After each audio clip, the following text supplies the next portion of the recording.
Did you know that some of the smallest, most routine decisions you make every day could be quietly stealing your mental peace?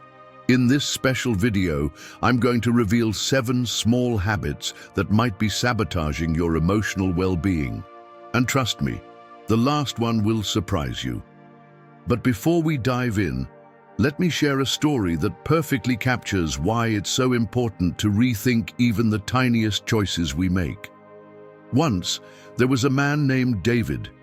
He was 45, a hard-working father of 2, who thought he had life figured out. Every day he stuck to his routine, waking up early, juggling work, family and errands, and on the surface it seemed like he was doing everything right. But over time, David noticed something strange. He felt more stressed, less happy, and constantly overwhelmed. No matter how hard he worked, it felt like he was treading water. One evening, during a casual chat with an old friend, David shared how drained he felt. His friend, a therapist, listened closely and then said something that stuck with him. "David, it's not the big problems wearing you down. It's the small, unnoticed ones. Those little decisions you think don't matter. They're adding up, quietly chipping away at your peace of mind." That conversation was a wake-up call. David started looking at his life through a new lens and realized how often he made small, thoughtless choices, like obsessing over minor mistakes, avoiding uncomfortable conversations, or constantly comparing himself to others. One by one, he started addressing these habits, and the transformation was remarkable.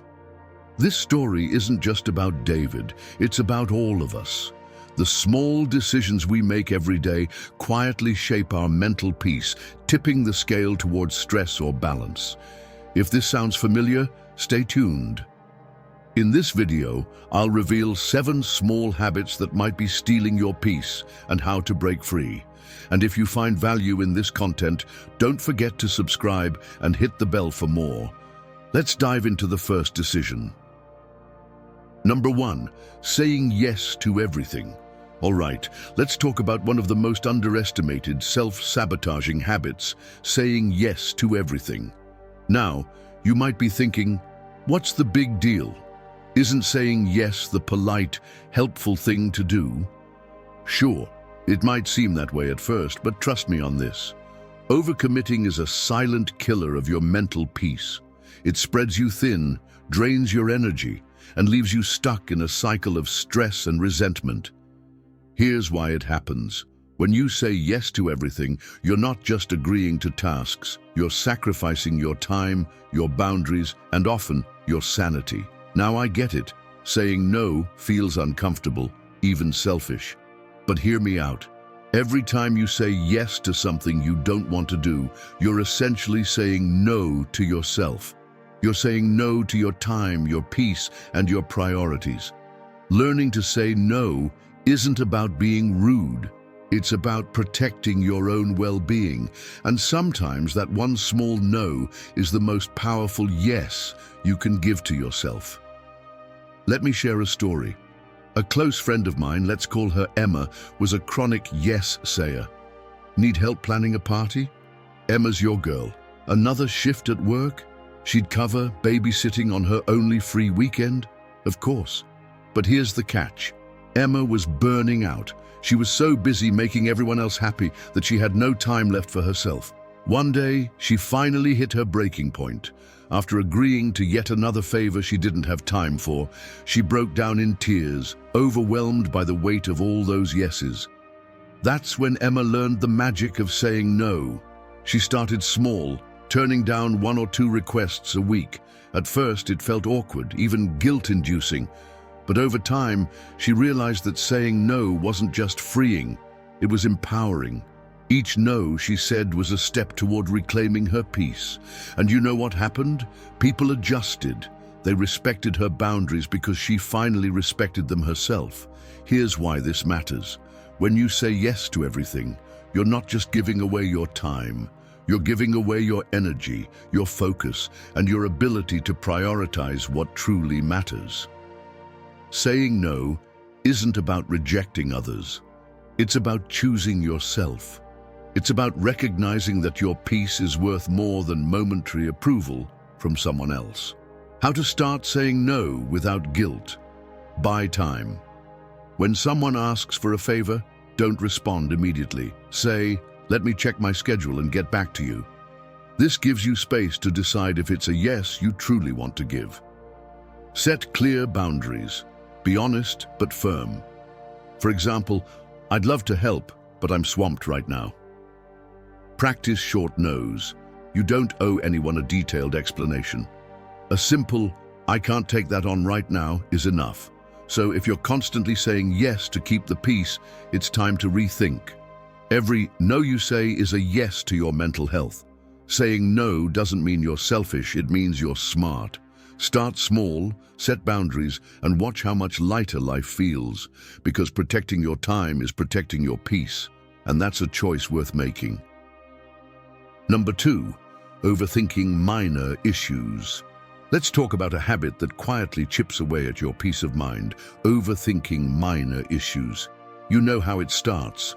A small comment, a slight inconvenience, or a tiny mistake, and suddenly your mind latches onto it like it's the most important thing in the world. You replay it, analyze every angle, and imagine worst-case scenarios until that small thing feels massive. What's worse, the more you focus on it, the bigger it seems, magnifying your stress and stealing your focus from what actually matters. Here's the truth. Overthinking doesn't solve problems. It creates them. It turns a molehill into a mountain, making small issues feel far more significant than they really are. It drains your mental energy, leaving you stuck in a loop of what-ifs and should-haves. And while you're busy obsessing over these little things, the bigger, more meaningful parts of your life are slipping by unnoticed. Overthinking isn't just unproductive, it's exhausting. Let me share a story. A friend of mine, let's call her Mia, was the kind of person who couldn't let go of the little things. If someone didn't reply to her text right away, she'd spiral into thoughts like, "Did I say something wrong?" If she made a small error at work, she'd spend the entire evening replaying it in her head, worrying about what her boss might think.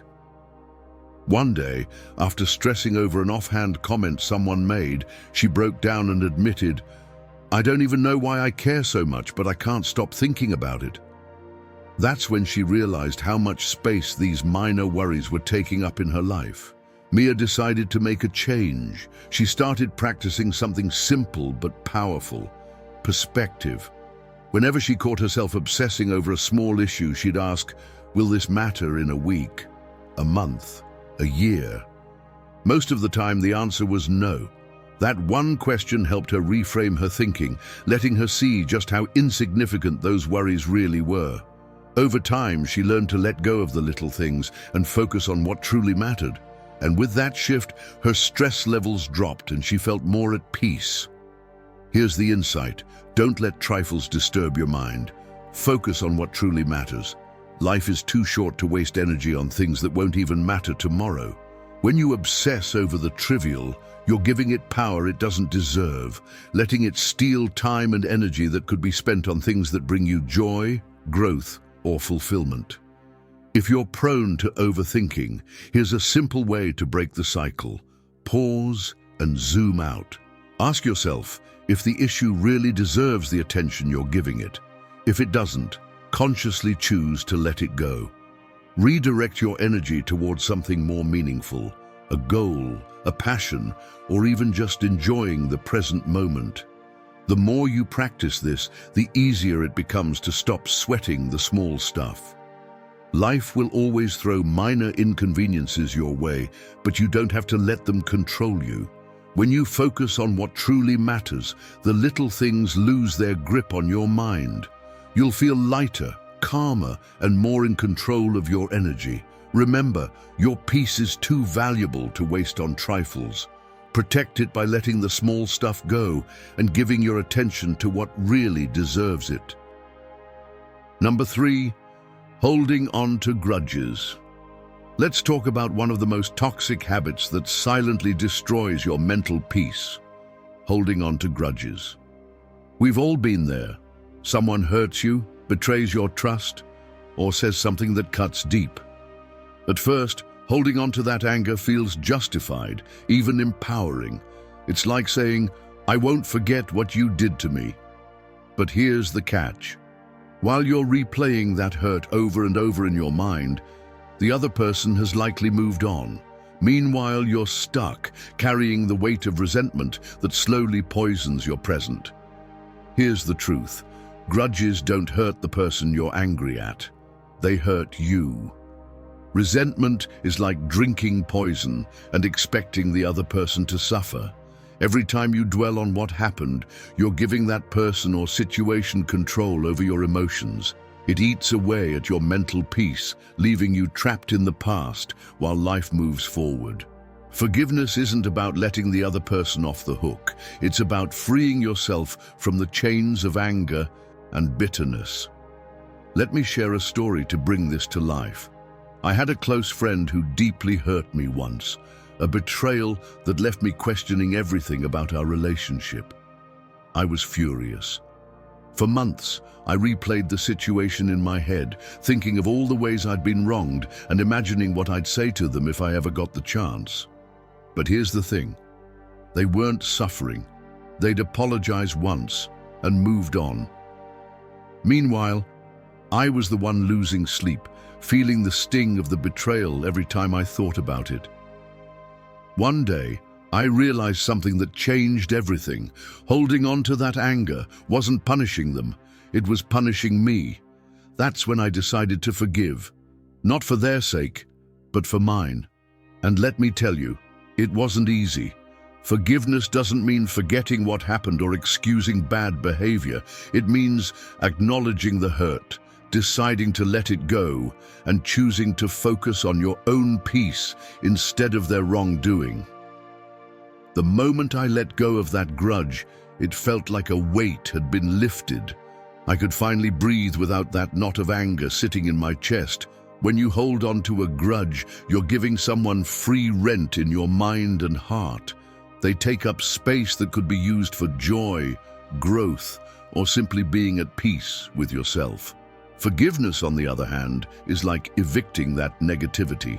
It's not about denying what happened or pretending it didn't hurt. It's about refusing to let it define your present. So, how do you let go? First, acknowledge the hurt, but stop feeding it. Every time you catch yourself replaying the situation, gently remind yourself that it's in the past and doesn't deserve your energy. Second, focus on your own growth.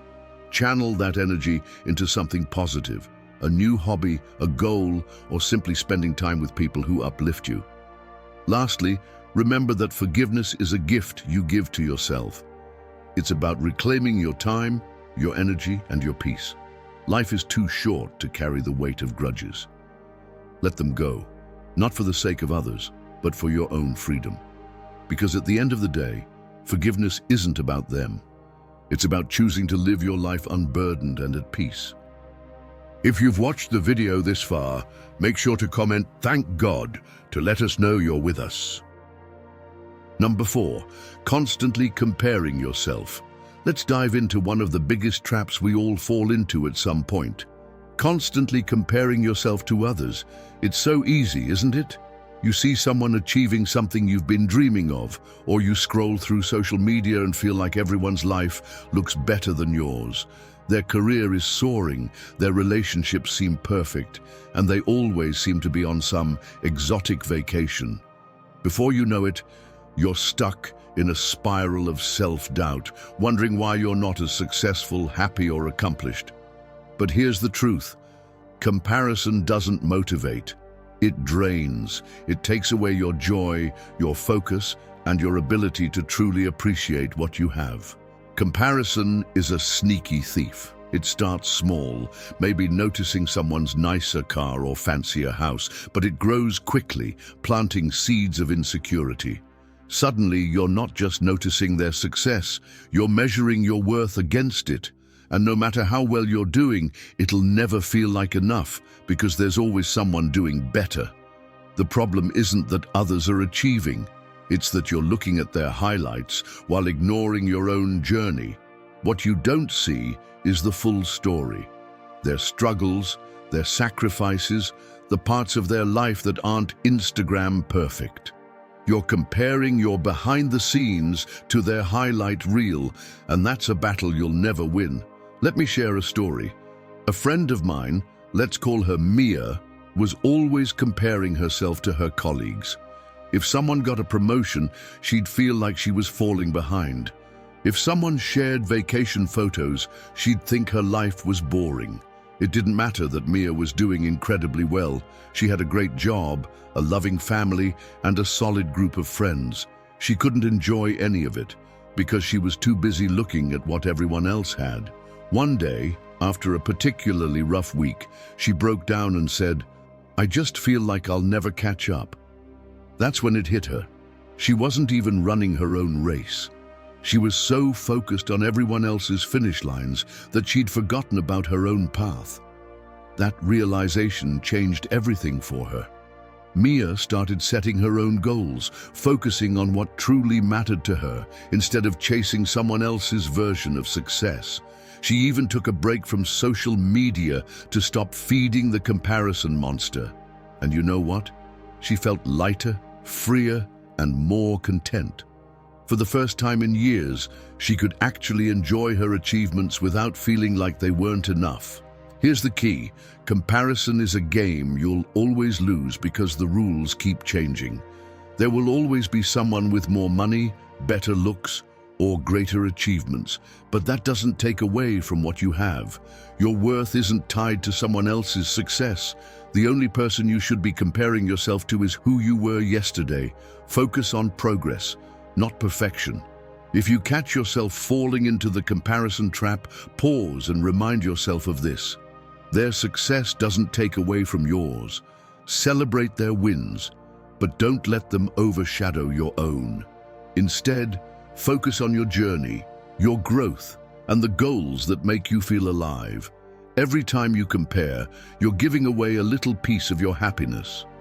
But when you focus on your own path, you take that happiness back. Life isn't a competition. It's a journey, and everyone's path looks different. So stop looking at someone else's lane and start appreciating your own. Because at the end of the day, comparison is the thief of joy, and your joy is too precious to lose. Focus on your growth, celebrate your progress, and trust that you're exactly where you're meant to be. Number 5, trying to control the uncontrollable. Let's talk about one of the most exhausting habits we all fall into, trying to control the uncontrollable. You know how it goes. You want everything to go perfectly, whether it's a work project, a relationship, or even the weather on your big day. But the truth is, no matter how much you plan, prepare, or worry, some things are simply out of your hands. And here's the kicker. The more you try to control what you can't, the more frustrated, anxious, and drained you feel. It's like trying to stop the ocean waves with your bare hands. You're just left soaked and exhausted. Here's the thing. Control is an illusion when it comes to most aspects of life. Sure, you can influence your own actions, your mindset, and your choices, but the rest? That's up to the universe, other people, or forces far beyond your reach. And the energy you spend worrying about those uncontrollable things? It's energy you could be using to create, grow, or simply enjoy your life. Worrying doesn't stop the bad stuff from happening, it just stops you from fully living in the moment. Let me share a story. A friend of mine, let's call him Ryan, used to be obsessed with controlling every little detail. He'd double-check emails 10 times, micromanage group projects, and stress over things like traffic or the weather. One day, he was planning an outdoor event, a huge deal for him. He'd spent weeks arranging everything down to the smallest detail. But on the day of the event, it rained. Not just a drizzle, but a full-on downpour. Ryan was crushed. He kept saying, "If only I'd checked the forecast more," or "Why didn't I book a backup venue?" But here's the reality. No amount of planning could have stopped the rain. All that stress, all that worrying was for nothing. The rain came anyway. That experience was a turning point for Ryan. He realized how much energy he'd wasted trying to control things that were never in his power. From then on, he started focusing on what he could control: his attitude, his flexibility, and his ability to adapt. At first, it wasn't easy. Letting go feels scary, like you're giving up. But the more he practiced, the freer he felt. And you know what? Life didn't fall apart when Ryan stopped micromanaging it. In fact, it got better. He was calmer, more present, and much happier. Here's the insight: focus on what you can control and let go of the rest. When you accept that some things are simply beyond your influence, you free yourself from a massive mental burden. Instead of worrying about the weather, you can plan for a rainy day backup. Instead of stressing over someone else's actions, you can focus on how you respond. Shifting your energy to what's within your control doesn't just reduce stress, it empowers you to handle life's challenges with clarity and strength. If you're struggling to let go, try this. The next time you catch yourself worrying about something you can't control, ask yourself, what's in my power right now? Focus your energy there. Maybe it's your attitude, your effort, or how you communicate. Everything else? That's not your responsibility to carry. Let it go. Life is unpredictable, and that's part of what makes it beautiful. When you stop trying to control the uncontrollable, you're not giving up.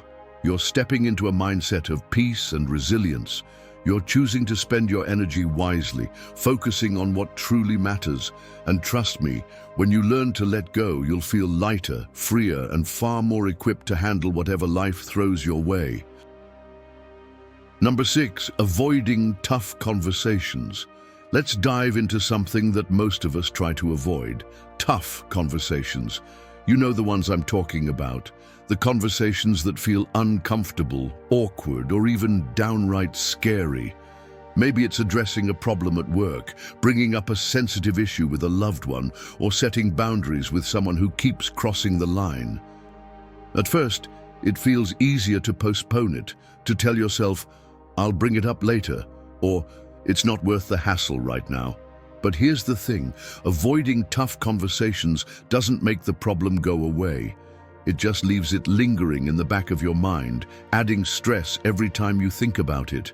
Here's the truth: postponing hard discussions is like leaving a small leak in a pipe. It might not seem like a big deal at first, but the longer you wait, the bigger the mess becomes. Issues don't resolve themselves. They sit, they fester, and they grow. And while you're avoiding the conversation, you're carrying around the weight of that unresolved tension. You replay what you want to say, imagine how the other person might react, and end up stuck in a loop of what-ifs. It's exhausting, and it steals your mental peace one small piece at a time. Let me share a story. A friend of mine, let's call her Lisa, had been avoiding a conversation with her boss for months. She felt overworked, underappreciated, and like she was constantly being handed more than her fair share of responsibilities. But instead of speaking up, she kept putting it off. She was afraid of how her boss might react, worried she'd come across as complaining or ungrateful. Meanwhile, the stress of staying silent started affecting everything: her mood, her sleep, even her performance at work. One day, after a particularly overwhelming week, she couldn't take it anymore and finally scheduled a meeting. To her surprise, the conversation wasn't as scary as she'd imagined. She approached it calmly, explained her concerns, and suggested solutions. And guess what? Her boss listened. Not only that, but changes were made to lighten her workload and improve communication. Lisa walked out of that meeting feeling lighter than she had in months, kicking herself for not addressing the issue sooner. Here's the insight: speak truthfully and resolve issues for lasting peace. Tough conversations are uncomfortable, but they're also necessary. When you face them head-on, you're not just solving the immediate problem, you're freeing yourself from the stress of avoidance. By addressing issues directly, you take control of the situation instead of letting it control you. If you're struggling to have a difficult conversation, here's how to start. First, get clear on what you want to say. Write it down if you have to. Next, approach the discussion with calmness and empathy. It's not about blaming or accusing. It's about finding a resolution. Finally, remind yourself that discomfort is temporary, but the peace that comes from resolving an issue is long-lasting. Avoiding tough conversations only creates more stress in the long run. When you speak up, you're not just addressing the issue, you're standing up for your peace of mind. Life is too short to let unresolved issues weigh you down. Face them, resolve them, and let yourself move forward with clarity and calm. Because at the end of the day, a little discomfort now is worth the lasting peace you'll gain. Number 7, procrastinating responsibilities. Let's talk about one of the most common habits that silently drains your mental peace. Procrastinating responsibilities. We've all been there. You have a task to do, but instead of tackling it, you tell yourself, "I'll get to it later." Maybe you scroll through your phone, binge watch a show, or suddenly feel the need to reorganize your entire room. For a moment, it feels like you've avoided stress, but as the clock ticks, the weight of that unfinished task starts creeping back in, and with it comes guilt, anxiety, and that overwhelming feeling of being stuck. Here's the truth. Procrastination doesn't make the stress disappear. It just delays it. The longer you put something off, the bigger and scarier it feels in your mind. What might have started as a simple task now feels like an impossible mountain to climb, and the mental clutter of all those "I'll do it later" tasks doesn't just hang in the background, it takes up space in your mind, making it harder to focus, relax, or enjoy anything else. It's like leaving tabs open on a computer. Eventually, it slows everything down. Let me share a story. A friend of mine, let's call him Mark, was a master procrastinator. Whether it was paying bills, replying to emails, or starting a project, he always found a reason to delay. At first, he'd justify it with things like, "I work better under pressure," or "I'll have more energy tomorrow." But when deadlines closed in, he'd be scrambling, stressed, and frustrated. One day, after staying up all night to finish a report he'd known about for weeks, Mark hit his breaking point. He realized that the constant cycle of delaying and rushing was draining him more than the tasks themselves. That's when he decided to change. Mark started tackling his responsibilities head-on, no matter how small they were. He discovered a little trick, the 5-minute rule. If something could be done in 5 minutes or less, he'd do it immediately. For bigger tasks, he'd break them into smaller, manageable steps and focus on just one step at a time. And guess what?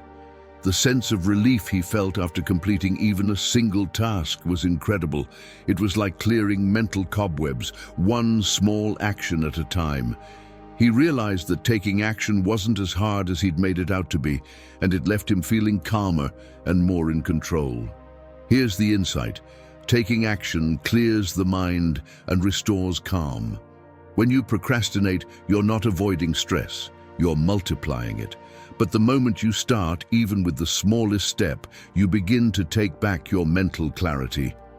Action creates momentum, and that momentum builds confidence. You'll find that tasks you once dreaded aren't as overwhelming as you thought. They're just steps waiting to be taken. If you're stuck in a cycle of procrastination, start small. Choose one thing you've been avoiding and take the first step, no matter how tiny. Maybe it's writing the opening line of an email, tidying one corner of a messy room, or spending just 5 minutes brainstorming for a project. Once you start, you'll notice something amazing. The mental weight of that task begins to lift. You'll feel lighter, freer, and more capable. Life gets busy, and it's easy to fall into the habit of putting things off. But remember, procrastination is like carrying a bag of bricks everywhere you go. The longer you wait to put it down, the heavier it feels. Taking action isn't always easy, but it's always worth it. Because every task you complete is one less thing weighing on your mind, one step closer to peace. So start now. Clear the clutter, take action, and give yourself the calm you deserve. If any of the points resonated with you, be sure to comment, "Thank God I learned it," to share your thoughts and let us know how it connected.